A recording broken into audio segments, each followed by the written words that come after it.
السلام عليكم ورحمة الله وبركاته. ازيكم عاملين ايه؟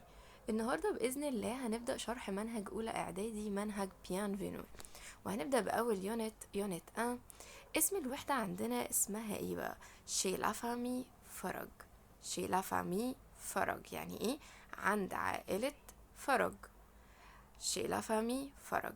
هنتعلم بإذن الله في الوحدة دي أول حاجة les articles définis، يعني أدوات المعرفة. les articles définis وهنعرفها إن شاء الله قدام. les membres de la famille، هنتعلم أفراد الأسرة، إزاي أقول أب، إزاي أقول أم، أخويا، أختي، جدي، جدتي، كل ده هنتعلمه بإذن الله. هنتعلم كمان في الوحدة دي les professions، أسماء بعض المهن. à se présenter et présenter une personne، يعني إيه أعرف إزاي أقدم نفسي وإزاي أقدم شخص تاني. وكمان اخيرا ان شاء الله هنتعلم في الوحدة دي اخر حاجة وهي ادير لوغ، الساعة. ازاي نقول الساعة كام، ازاي نسأل اللي قدامي عن الساعة. النهاردة بقى هنبدأ اول حاجة كده بالكلمات، هنقرأهم مع بعض. طبعا انت مش هتحفظهم مرة واحدة، احنا هنقسمهم على كذا فيديو بإذن الله، ولكن بنقولهم كلهم في فيديو واحد. وبعد كده لما نيجي نبدأ مع بعض هقولك اللي احنا هناخد الجدول الاول، جدول الاول ونص الجدول التاني وهكذا. اول حاجة كده بيقولك خلي بالك هنا الآن. شايف الآن دي؟ بيقولك دي أداة نكرة تسبق الاسم المفرد المذكر، فتخلي بالك ان احنا عندنا في الفرنش لازم تحفظ الكلمة بالأداة اللي قبلها. ليه؟ لان احنا عندنا الكلمات، في عندنا كلمات مذكرة وكلمات مؤنثة، فلازم تحفظها بالأداة. يبقى كلمة ان دي اللي هي الأداة دي بتسبق الكلمة المذكرة. تعالوا بقى نبدأ أول حاجة بأسماء المذكرة، اسمها نوم ماسكولا. نوم ماسكولا أسماء مذكرة بتسبق بأداة ان. اسم يعني ان برينوم. ان برينوم، برينوم ده اللي هو اسمي الأول. الاسم الأول عندي هو برينوم، اسمي. طفل رضيع ان بيبي. ان بيبي. ولد ان garçon. ان garçon. ابن ان fils. طفل ان enfant. ان enfant. صديق un ami. سيدي monsieur. monsieur، خلي بالك حرف الان هنا silent. تلميذ un élève. un élève. عضو او فرد un member. un member. شايف؟ بص كده اخر كلمتين عاملهم لك باللون الاصفر باللون الاحمر ليه؟ ليه؟ بيقول لك خلي بالك احنا عندنا كلمات اهي اخرها حرف الاو ولكن هي مذكرة، عشان في ناس تيجي تقولك ايه احفظ اي كلمة اخرها حرف او هتكون مؤنثة. طب ما هي عندنا كلمة ان لاف وان ممبر اخرهم او ولكن هما مذكرين، فمش هنعتمد على حاجة زي كده، لازم نحفظ بالاداة. تاني جدول بديلي اهو ان اداة نكرة تسبق الاسم المفرد المؤنث. تعالوا نقرأ الجدول. الاسماء المؤنثة عندنا صورة une photo اللي هي نوم فيمينا. اول كلمة عندنا صورة une photo. une photo. أسرة une famille. une famille. ابنة une fille. une fille. عنوان une adresse. une adresse. ساعة زمنية une heure. une heure. حرف أو خطاب une lettre. فصل une classe. une classe. صديقة une amie. une amie. شخص une personne. تلميذة une élève. صيدلية une pharmacie. سيدتي مدام. مهنة une profession. طفلة une enfant. خلي بالك هنا عندنا كلمة élève موجودة فوق اهي، وكلمة élève برضو موجودة تحت، نفس الكلمة يا ميس بالظبط بس مع اختلاف الأداء. يبقى كلمة élève لوحدها كده تلميذ وتلميذة. طب أنا هفرق ازاي بالأداء؟ un élève تلميذ، une élève تلميذة. نفس الكلام يا ميس في كلمة enfant دي متكررة، فوق عندي un enfant طفل و une enfant طفلة، الكلمة هي مع اختلاف الأداة فقط. وبرضو عاملين لك بالأحمر هنا ليه عاملين هنا بالأحمر؟ علشان بيقول لك الكلمة دي اهي profession و enfant دول مش آخرهم حرف او ولكن هما كلمات مؤنثة. تمام كده؟ تمام. وحاجة كمان هسهلها عليك ان انت وانت بتذاكر تقول يا ميس انا حوار ان انا احفظ مذكر مؤنث ده بذاكر بس بنسى. ممكن اهديك كده تكتين ممكن ينفعوك. ايه هما؟ لو انت لقيت اخر الكلمة ال او، ان او، تي او، اي حرفين زي بعض واخره او، دي دايما بتكون مؤنثة. زي ايه يا ميس؟ زي كلمة فامي اخرها ال او ومؤنثة. كلمة في نفس الكلام، اس او ادغاس. كلمة كلاس، بص هي ده دايما في الفرنش لما تلاقي حاجة اخرها حرفين زي بعض بقى كده الاو دي بتكون مؤنثة. كلمة بيرسون. حاجة كمان، لو لقيت المقطع تي اي او ان، المقطع ده في الانجليش اسمه تيشن، في الفرنش اسمه سيون، سيون، او اس اي او ان. لو لقيت المقطع اللي هو سيون دي برضو بتكون مؤنثة زي دي كده. تمام كده يا جماعة، هتسهل عليك كتير ان انت خلاص انا عارف ان انا الميس قالت لي ان ال او حرفين زي بعض وبعد كده حرف الاو دي دايما بتكون مؤنثة. فلو شفتها وانا مش فاكر احط انه اداة، خلاص انا عارف دي سهلة عليا. تمام. بس لازم طبعا اي كلمة تانية نحفظها بالادوات عشان تكون فاكرها. نكمل بعد كده افراد الاسرة. les membres de la famille. عندي الاجداد les grands parents، les grands parents. الجد le grand père، الجدة la grande mère. الوالدين les parents. الأب le père، le père. الأم la mère، la mère. الأخ le frère، le frère. الأخت la sœur. العم أو الخال l'oncle، l'oncle. العمة أو الخالة la tante، la tante. ابن العم أو ابن الخال، ابن العمة أو ابن الخالة اسمه ايه؟ اسمه لو كوزان، لو كوزان. ابنة العم أو ابنة الخال وابنة العمة أو ابنة الخالة اسمها لا كوزين، لا كوزين. تمام كده. هتيجي تقولي يا ميس هو ازاي ايه الأدوات دي اللي واللو واللا؟ هناخدها قدام ان شاء الله.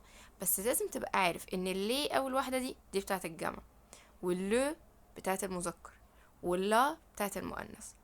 قدام ان شاء الله هناخد الكلام ده بالتفصيل. والا ابوستغاف دي اللي بتبدا باولها بمتحرك باذن الله. نيجي بعد كده للي بروفيسيون، المهن.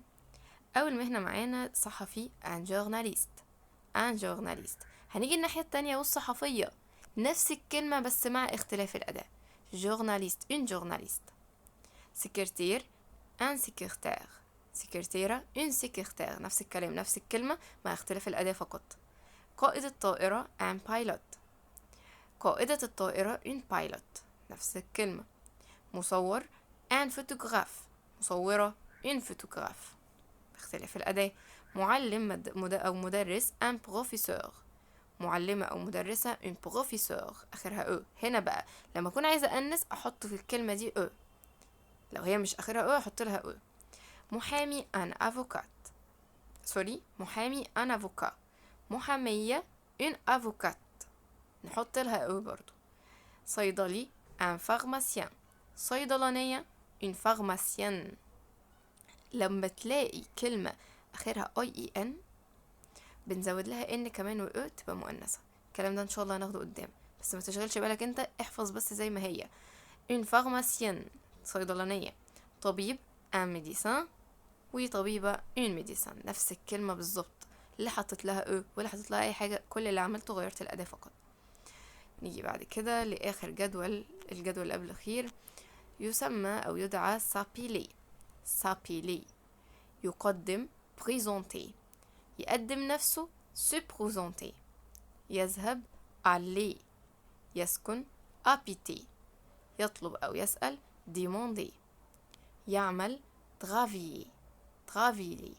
خلي بالك travailler دي مش معناها يسافر زي الانجليش، لا دي معناها يعمل. travailler في كتير قوي بتقع منهم الحتة دي ويترجموها لي يسافر. يصل arriver. يحيي saluer. يتحدث parler. يعمل أو يفعل faire. يكون être. آخر جدول معانا وهي الصفات والظروف وحروف الجر والتعبيرات. أول كلمة تشرفنا كلمة الترحيب دي اللي اسمها انشانتي، لما تقابل حد اول مرة بتقوله انشانتي تشرفنا. والاو دي لو الكلمة لو انت بتتكلم مع بنت فانشانتي، هي الاتنين نفس النطق، انشانتي انشانتي، بس لو انت بتكتب يبقى تحط لها او. عند شي، شي ودي اللي هو اسم الوحدة، شي لا فامي فرج، عند عائلة فرج. في معناها ا. انه او انها دي مهمة جدا، اسمها سي. سي متنساش الابوستروف اللي بعد حرف السي. سي. نعم. وي. وي. لا. نو. ما بنقولش نون، مفيش حاجة اسمها كده، اسمها نو. نو. يوجد. إليا. إليا. في معناها دون، يبقى احنا عندنا اتنين معناهم في، ودون. دي ليها استخدامات ودي ليها استخدامات، بس هي كلها حروف جر. دون. من هذا؟ كيس. كيس. ماذا يعمل؟ كيسكيل في. كيسكيل في. طبعا مش هنحفظ كل الكلام ده مره واحده، زي ما قلت لكم بنقسمها جداول. كل فيديو باذن الله هقسم لكم تحفظوا يعني الحصه دي هنحفظ الجدول ده ونص الجدول التاني هنحفظ الجدول ده بس، وهكذا. نيجي بعد كده للوثيقه بتاعه المدرسه. اول ما تفتح كتاب المدرسه هتلاقي الصوره عندك دي في الكتاب. طب كاتب لي ايه هنا؟ بيقول لي regarde bien، بص كويس، la photo على الايه، على الصورة، puis ثم choisis la bonne réponse، جاوب الإجابة، اختار الإجابة الصحيحة selon l'image، وفقا للصورة. عندك صورة عائلة هي جميلة قاعدين مع بعض على الفطار بيشربوا شاي، وفي أطفال عمالين بيلعبوا، ومسيو موغال بيصور، وعندنا مدام موغال قاعدة اللي هي مراته. طب تعالى بقى نشوف مين الأسرة دي، أسمائهم ايه وبيكونوا من مين. أول واحد عندنا هو الحاج فرج. ده مين؟ ده لو جراند بير. لو جراند بير الجد، الكلمات اللي احنا لسه قايلينها فوق. بعد كده عندنا أمينة. مين أمينة دي؟ لا جراند مير. لا جراند مير الجدة. عندنا ماجدة وعندنا منى، دول أولاد مسيو فرج ومدام أمينة. منى دي تعتبر أم دينا وجمال. لا مير الأم، جوزها حاج رضا. ده يبقى لو بير الأب بتاع مين؟ دينا وجمال. دينا وجمال تعتبر دينا لا سور أخت جمال، وجمال يعتبر لو فرير دينا أخو دينا. طب ماجدة متجوزة عم سمير، ده يعتبر هنا معانا في المنهج لونكل، العم أو الخال، بس هو هنا بيتقال له يا عم عشان بالنسبة لهم هم كده عمهم، تمام؟ جوز خالتهم يعني، ممكن نقول جوز خالتنا يا عمو عادي. لا طونت. لا طونت اللي هي ماجدة، وماجدة وسمير جابوا لنا كريم، وده يعتبر بالنسبة لدينا وجمال لو كوزان. لو كوزان، وهو بيبي اللي هو الولد الصغنطط اللي متشايل ده مامته شايلاه. تعالوا بقى نشوف، دينا شفنا الصورة وعرفنا الناس اللي موجودة فيها، تعالوا بينا نحل الأسئلة اللي على الوثيقة دي.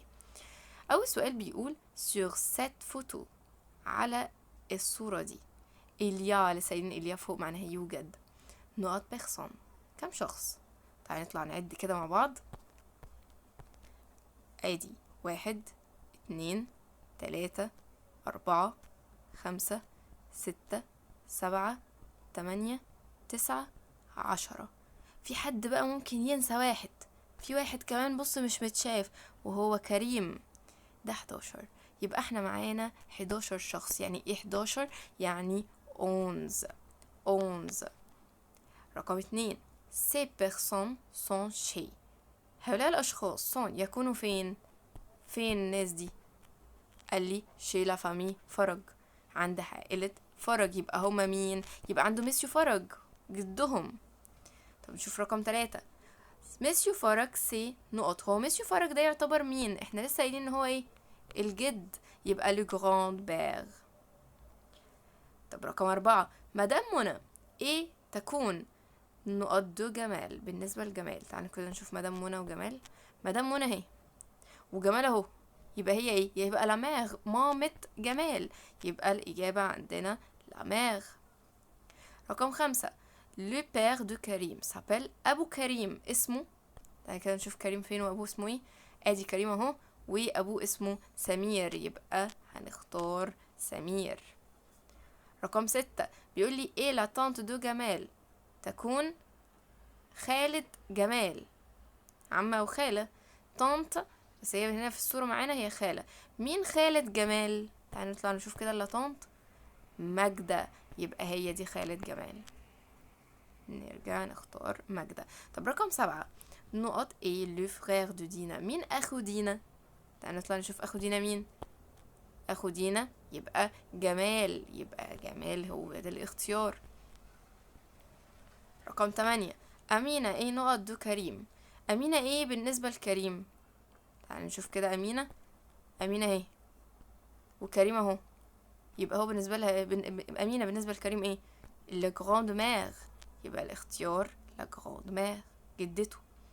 رقم 9 لا تانت دو كريم سابيل، خالة كريم اسمها، يعني كده نشوف خالة كريم. كريم اهو، خالته اهي، يبقى خالته اسمها منى، بس كده يبقى منى.